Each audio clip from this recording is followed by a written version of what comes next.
Terrorism, banditry, kidnappings, separatist agitations amidst increasing poverty and threat of hunger are some of the challenges currently facing Nigeria, Africa's largest economy.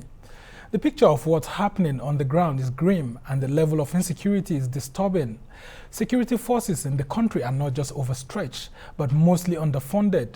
But the question is, how does Nigeria find a way out of these problems? Well, the National Peace Committee has been meeting with state actors and non-state actors to hear divergent views on how to reduce the rising insecurity in the country. For his views, I'm delighted to be joined by His Royal Majesty Alfred Diete-Spiff, the first military governor of Old River State, Nigeria. Is also the Amayanabu of Tuwon Brass in Bayelsa State. Good to have you, Your Royal Majesty. Thank you very much. Now, let's talk about the National Peace Committee and some of the submissions there. Yesterday, we heard about 6 million arms are proliferated across the country, and this has heightened tension among especially the elites like you, and you're calling for a way for the government to ensure that these arms are mopped up. And then you also talked about the role for traditional rulers and why it's important for them to be recognized by the Constitution at the moment. Can you just share your thoughts with us on all of that? Oh yes, the list of things you listed also includes sea piracy. We have a fair share of sea piracy going on even along our coast, and but frankly, these are just things which, once clearly identified, we should now get which department will handle what. If we have the Navy out at sea, making sure that foreign vessels don't come doing poaching or pirates going running freely between us and Fernando Po, and then we know the Navy has a job. And if they don't have enough platforms, we will now get them the right equipment. Maybe they need faster boats and something that can also be useful, bad weather and night capabilities. So in short, we now have the creek piracy and all that, and we can now have a Coast Guard. Yeah, which is one of the things you have suggested was having a Coast Guard yesterday when I listened to you. We need to have a Coast Guard. And all of that. Now that we're going following the American system, presidential system, we might as well have a Coast Guard. They have a Coast Guard, not for fun, because it is essential that there's such a... To tackle sea piracy. And I was wondering, actually, as we talk of all of this within the context of the security challenges that we have, what's the role of NIMASA? Is NIMASA not actually doing that, the national agency in charge of safety and administration of the waterways? No. They should be military, paramilitary. They should be uniform, trained people, but not loaded with heavy-duty guns and all that. It ought to be one of the forces. I mean, we have the civil defense, I mean, all those different parastatals and paramilitary bodies. This should be the case. NIMASA is doing its best, but not good enough. Yeah, so let's talk about this context of insecurity within the country. How alarmed are you at the level of killings, the level of kidnapping, armed banditry, and all of that that's going on across the country? Well, it's a bit disturbing because the people seem to be taking the mickey out of the government. They come with audacity and then strike and disappear like, like ghosts. Now, here again is the police that should be their task. So while you're having the regular federal police, you should also have the state police and local government police. Once these things are in place, it is last candle to all this insecurity. We must get the right people trained and deployed. We're not on, this is not nuclear science. You need bodies out there keeping their duties. So we should stop begging the question. That is my main worry. And the challenge is, when it comes to state police, for example, you need a lot of strategies to amend the Constitution. You would first of all have to take it to the National Assembly, and the National Assembly work on it, and then take it to the states, before you have, 24 out of 36 states and all of that. How fast do you think that the federal lawmakers can help to fasten this so that we have this insecurity tackled at the moment? To me, as they say, indecision is a ball. The sooner we take a decision, a firm and clear decision, yes, states who can afford it should go ahead and have state police. All these were cited in the 2014 National Conference. So decisions have to be made, definite decisions, and the sooner the better. And let's talk about the role of traditional rulers, which is one area you spent a lot of time yesterday explaining on why it's important for the traditional rulers to be included in the Constitution. Some have said that the reforms done in the 70s on local government, which removed the powers from you, should still remain because a lot of traditional rulers are just living fanciful. But you have canvassed that they should be in the Constitution because they are closer to the people, yes, and they know what's going on. Can you shed some light on some of those ideas? That too is basic. I mean, we the traditional rulers, luckily, many of us have got to the peak of our career. We went to school, we passed exams, we got our grades, we had taken various careers, and we made a grade and got to the peak most of the time.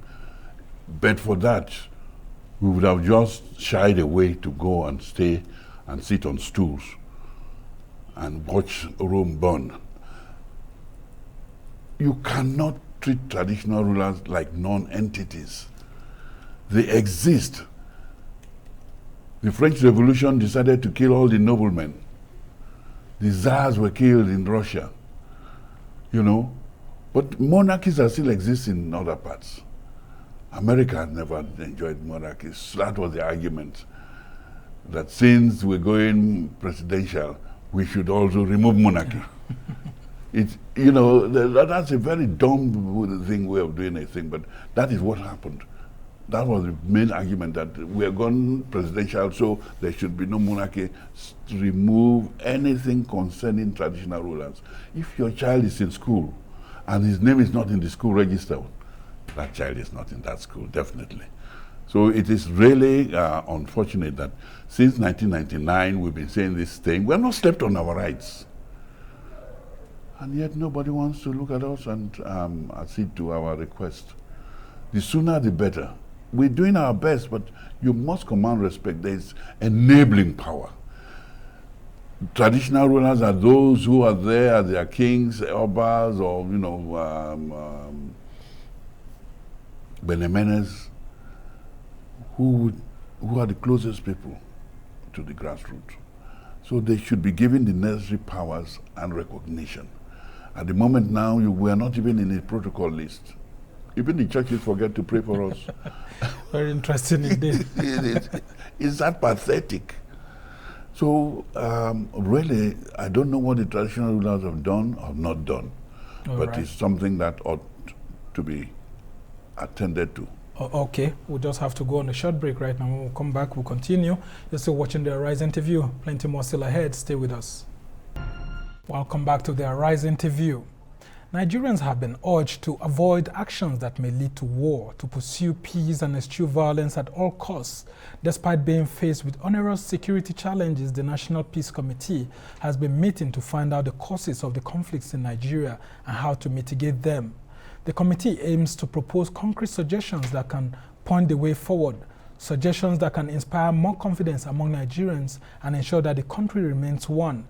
But critics say this is not the first time such meetings would occur, and they doubt if the recommendations proffered will be implemented. Let's listen.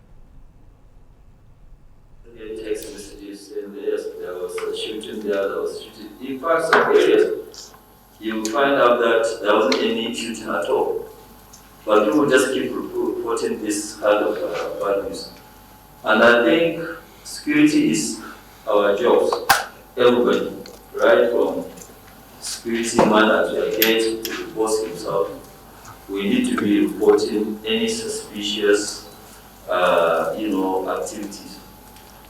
One thing I can assure you of is that this committee, being led by our chairman, will do its best to make sure that we escalate these, suggestions to the highest authority. The traditional law should be put back in the Constitution. Otherwise, we are non-entities, and it is completely disabled, disarmed, and we're not in the protocol list. Even in the churches, when they pray, they forget to pray for the traditional law. They pray for everybody else. I still have with me in the studio Alfred Diete-Spiff, the first military governor of Rivers State, Nigeria. He's also the Amayabo of Tuwon Brass in Bayelsa State. Your Majesty, we've been having this discussion, and I want you to still stretch a bit about the role of traditional rulers in governance, considering the insecurity at the moment. And some have said that this really needs to be reconsidered very quickly, because traditional rulers are close to the grassroots than even the government. And so what specific reforms are you requesting for traditional rulers in the forthcoming constitutional review? Well, we're not asking for too much. Put the definition of who is a traditional ruler. So we are part of the Nigerian population. So we should be cited as traditional rulers and give us advisory role. We are there to advise the government at different levels. And basically that's what we're there. We're there to coordinate and to see to the welfare of our people. And government can also deploy us from time to time on some specific or challenges, especially peace building and peacemaking. So the traditional rulers are not asking too much. So some people have actually said that we should go back to the old House of Chiefs. We should have something like a House of Chiefs. Maybe abolish the Senate, but have something like a House of Chiefs to be able to tackle some of these issues. That's where you will be able to fill in as traditional rulers, and then it will give you the opportunity to advance your thoughts and contribute more to nation building. What are your thoughts on that? No, we don't need to. We opted to go the American way, presidential system. And the presidential system makes provision for the Senate, which is the equivalent of the British House of Lords. So the best we can do for traditional rulers is to say there will be one traditional ruler from each state who will become the senator or sit the member of the Senate, to really show respect for the traditional rulers. But that is still very far-fetched. At this moment, give them what is their due. Give them that respect. If you make a masquerade and then come and tear it down in public, why would anybody respect that masquerade? So the traditional rulers have been defrocked. And for whatever reason, I don't know. It's most unfair, and God Almighty himself will not smile at the nation that forgets its elders. Traditional rulers. Now let's talk about the agitations for restructuring in the country. A lot of people have also been saying that it's time to dialogue again. Well, some people say no, we already have previous dialogue sessions. In 2014, there was that report. The APC had this restructuring committee report and all of that. It's time for implementation. And we would want to find out from you your views when you hear certain parts of the country, people in that part of the country saying that they are embarking on self-determination, as we have seen some people do in the southeast and then of recent in the southwest. Well, to keep Nigeria one is a task that must be done. That's what was said in the past. Yes, we did that task. Some people say that that logic is no longer feasible. Well, this thing is like a marriage, for better or for worse. So we got to learn to accommodate each other. The idea of shying away and decamping like Andrew is not on. The basic thing here is that we should respect each other's rights and make sure that everybody is given that sense of belonging. If anybody feels he has not been given a fair treatment, there are proper ways of expressing their views, not through violence. So anyone who thinks that they need to pull out, they should go through their members of the House. Let's put it through the Houses, and then it goes to the National Assembly or to the National Assembly. The Constitution hasn't got provision for a referendum. For years. But during the 2014 confab, it was agreed that more states be created. 18 states, actually. 18 more states to make it 52. And also, states could merge with others if they find that they cannot cope. So that provision also is quite flexible and workable. That report and that committee, the 2014 committee, consisted of past presidents of Senate, past governors, you know, even the Reverend Sisters were represented. So it's a very comprehensive list, and people who were in key positions and would have made things happen and failed to now realize after they've left office that they ought to correct some of their... And one of them was your son, former President Goodluck Jonathan. A lot of people say that there were some administrative part of that confab report that should have been implemented that he didn't deem fit, but he actually looks like he's regretting not doing such out of power now. Well, fools can change their minds. Wise men change their minds, fools cannot. So if he's regretting it, you know, it just shows how sincere the man is or has been all along. And some people are saying that he should be drafted into the race for 2023 to come and complete what he couldn't complete in his first term. That's left to him. That's left to him. I mean, if he has that energy and that you are an elder willingness from that state. Would you yes. advise former President Goodluck Jonathan to yes, contest for 2023? It's a divine right. I mean, it's completely entitled. So if he wants to give it a try, why not? I would not oppose to it. And some say the South-South had been cheated because it wasn't allowed to complete its second term to make it 8 years like it's been rotated. No, I mean, he went for the race, and when he lost, he capitulated and stepped aside gracefully. It takes a lot of courage to do that. And if he's being goaded or invited to come back, and he has the courage so to do, why not? I will clap for him. Very interesting to hear. Now, a lot of people have been saying that the South-South is closer to the Southeast, and because of that, they share some close affinity. And these agitations for a new Biafra Republic through separatist groups like IPOB and all of that has spilled into the South-South, and we've seen people like Asari Dokubo coming to claim that he's actually one of the new leaders of that Biafra that may emerge now.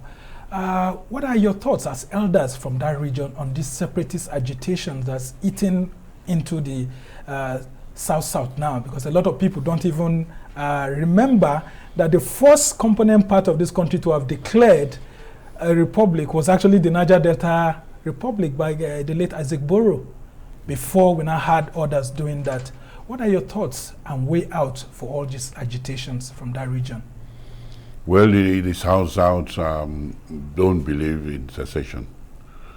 And even the Southeast, there are just one or two persons, you know, who are too young to know. They were not even alive at the time that the other effort took place. You can imagine a situation where Odumegwu Ojukwu started the revolution and the secession, and he came back and vied for presidency in Nigeria. I mean, Nigeria is a great country. You don't find that in many other countries. And you fought in that war. What lessons should young Nigerians know? The thing is that, these are some of the ironies of life. I fought in that war, or we prosecuted that war, and at the end of the day, I got retired, and left the service without any medals. You could call me the undecorated commander. Those who went to Biafra and came back and were reabsorbed ended up with medals. So some of us virtually were the ones, the sacrificial lambs in this thing. But we're still around. How painful has that been for you that the Nigerian state has not recognized those efforts? It's very painful. But what can I do? I mean, Nigeria is a big country, and there's so many opportunities. And I'm a chartered mediator and conciliator. And peace is so valuable that I still preach peace, and I still would not like to see anyone doing anything but maintaining peace, not just resolving differences, but building, becoming peace builders. We need to get the youths engaged. We need to get the youths trained for the role they need to play next in the next generation. You are one of the youngest governors that this country has ever produced. I was lucky. I was lucky. So a lot of people say you have benefited so much from this country. I was 24 going to 25 when I was made a governor. And frankly, that ship of state in my hand did not sink. And I don't see why young people should not be given opportunity at all levels to take the mantle and take the bull by the horn and lead this nation to greater heights. I believe in youths. They are the assets of this nation. And unfortunately, some politicians are actually giving them drugs. Half of the problem we're having today can be traced back to the use of drugs by the youths, which make them readily available to be recruited for use for clandestine and untoward operations. Moreover, employment should also be another area which, if pursued properly, and we should get our children back to the farm. Some major steps have been taken. For instance, cash crops. 10 of them were recognized by the Ministry of Trade and Investment, like mushroom, coconut, hibiscus, sunflower, dogonyaro. And all of that. And all that. So you'll find that these things now, if mass produced... I just have to stop you now because we'll have to go on a short break, and when we come back, we'll talk about all of these efforts, including how you rose through your career to become an elder statesman that's well respected across the country. You're still watching the Arise interview. Plenty more still ahead. Stay with us. Welcome back to the Arise interview, where we speak to the newsmakers as well as ordinary people doing extraordinary things around the world and featuring the voices at the heart of the stories. I'm Sumner Sambo. My guest today is the great Alfred Diete-Spiff, the governor who became king. He was appointed as the first military governor of his state at the very young age of about 25 years. With a gigantic stature, it's not surprising to hear that his weight at birth was 12 pounds. As military governor of Rivers State, that was created from part of the old eastern region in Nigeria during the 1966 coup and counter-coup, the heady days of the war, Alfred Diete-Spiff took charge of a state that happened to be in the very heart of Biafra. He has been described as a visionary who planned and executed many development programs and projects in the old Rivers State.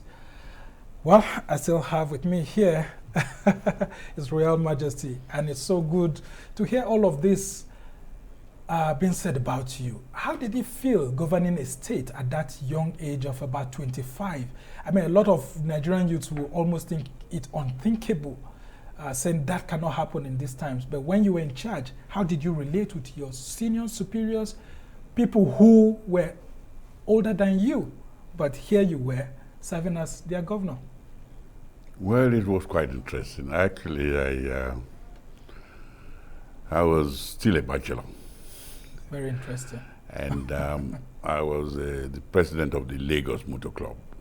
So on that fateful day, we had gone to Ibadan to do some motor racing with the Ibadan Motor Club, and we were on the pit of the Liberty Stadium. I didn't, that Saturday, 27th of May, 1967, I know, General Gowan had created the states, 12 in number. And on the Sunday, they were announcing the names of those selected to head and to be the governors. And I didn't know that my name was being broadcasted all over the news. And all day Sunday, I was out there motor racing and in the heat of the sun. But when I got back to my brother's residence that evening around 6 o'clock, and I was trying to take the latrine to clean up my car with a view of coming back to Lagos to my duty post on Monday morning, there was a telephone call from one Dr. Ruwari, a Rivers man. He was in the university as a lecturer then in Ibadan. And he said, "Congratulations, you are now our governor." And I said, "Oh, thank you very much." And I said, "Sorry, what did you say?" It came to me as a surprise. He said, "Oh, you remember last night the states were created?" I said, "Yes." And he said, "You are now our governor, Your Excellency. When can we come and pay our respects?" So that's how my life and my sabbatical came to an end. I had to leave Ibadan that very night, come back to Lagos. The first person I contacted was Chief Dapa Brie, who had been on this state creation thing, and we started working together. We set up an advisory committee in Lagos and tried to see what number of ministries we should have and all that. Yeah, I mean, considering that Gowon had brought in those states as a strategy to actually break the calls for secession and all of that. We hit the ground running because we started preparing for our first budget. And, yeah, I mean, one would really wonder how you were able to put in place all those structures very quickly. Yes, because luckily we had a lot of Rivers people serving at the federal level and also in the academia, especially in the University of Ibadan. And we had one or two seasoned really, civil servants also who were permanent secretaries in their own right in the West, Daniel Kalio. So he came in as my first secretary to government, SMG. Now, like General Hassan said, he said, "Look, this young man is His Excellency. You are the SMG, the senior military governor." Very interesting. If things go right, His Excellency will get all the praises. If things go wrong, you will pay the firing squad. So that our jobs were cut out. So, very interesting. but it was quite challenging. Yeah, yeah. And how much support did you get from younger people like you, seeing you in that position? We had mostly first degree holders who were acting permanent secretaries. And from there we built up and actually came up with a budget and started implementing it. Initially, we could not meet up because the basic amenities, even to get cars, because of the war there was this blockade, and even cars were not available for my commissioners and so on to use. There too I had to muster a government, civil commissioners. I think I got about 10 of them, and all of them were older than me. Very interesting. I want to wonder, when you got to the Supreme Military Council for the very first time, how did you feel among all of these people? I know Gowon was actually young too, yeah. But how did you feel among all these other military governors and all of the top members of the SMC? Well, the younger ones also, they tried to congregate together, I was sitting by General Commissioner Gonwok, and we had Farouk to my right, and Bami Boye, and so we were the younger ones, And then you had General Adebayo and General Johnson and the rest of them, Musa Usman, Abakari, Jacob Iswene, and the rest of them. So we really, and of course, Kamselem was the commissioner of police, the IG, then, police, and you had Admiral Way, the old man, and generally, discussions were very frank and very direct. Now, how were you able to present the agitations of your region to the Supreme Military Council? Because the agitations were always there. You had Isaac Adakaboro doing his thing and all of that. People were always agitating for the Niger Delta to have its own form of governance. But here you are, also being part of the old Eastern region, having agitations for Biafra and all of that. How were you able to manage that and not being seen as a betrayal by people from the Southeast? Well, Boro struck soon after the Ironsi became the head of state and supreme commander. He struck and then later on surrender when the troops hemmed him in.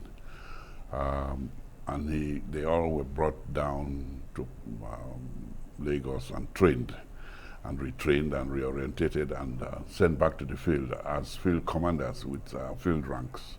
And he actually got to the rank of major, while Bodman, Yananyo, and Mangala, who were lecturers at the Housey College, Warri, ended up dying as captains in the Nigerian army. But you know, we had to have all hands on deck. I had to also help in training the amphibious warfare, the assault groups. Very interesting. Although we do not have enough time, as we try to round off now, what will be your key message to the younger generation, people who find themselves in government, and how to carry along the people that they are out to serve? You really, you know, it's an opportunity. You should accept it with humility and carry out your duty with the highest emulation. Devoid of corruption, because that seems to be the major challenge of this generation. Yes, corruption is there, and all the sycophancy. That is the bane of Nigeria, sycophancy. Oh, chief, oh, chief. I'm very sure you experienced that too. Or the moment you leave, you know, nobody wants to talk to you again. Wow. Nigeria is a big country, and the youths must be prepared, must be trained and made ready to take over when the time comes. They must be made to be forward-looking, ambitious, and made of sterner stuff. They should be made to play golf. Very interesting. The younger people should be made to play golf so that they'll become strong to be able to make decisions. Very good suggestion here from His Royal Majesty. One big strategy, you know, we should be also bilingual. We should be bilingual. Yeah, I mean, it's very, very important all be in Nigeria of today. Well, we just have to go now. Thanks so much, His Royal Majesty Alfred Diete-Spiff, the Amanabo of Tuon Brass in Bayelsa State and a former military governor and an elder statesman in Nigeria. Well, that's how it's been for this edition of the Arise interview. Do join us again tomorrow. From me and the entire team here in Abuja, goodbye and thank you for watching. I'm Sam Sambo.